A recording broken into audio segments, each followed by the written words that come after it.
Flu season. Approximately 1 billion cases of the flu occur each year, with up to 5 million of these cases being associated with severe symptoms.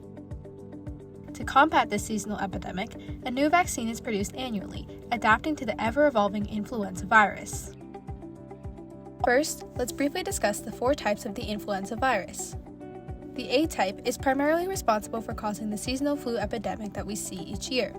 The A strain is also the only type of all 4 influenza viruses to cause global pandemics related to the flu.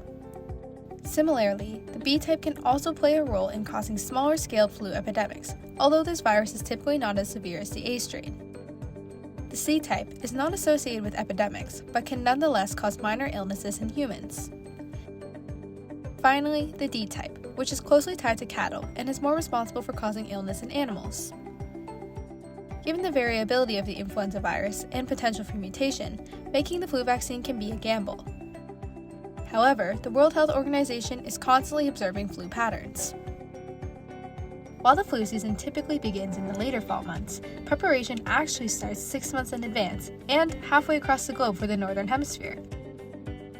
Throughout the year, 114 countries monitor cases of the flu, reporting the observed data to 5 different WHO collaborating centers for influenza. A conference is then hosted to consider which virus strains are the most prevalent across the globe and how these are spread.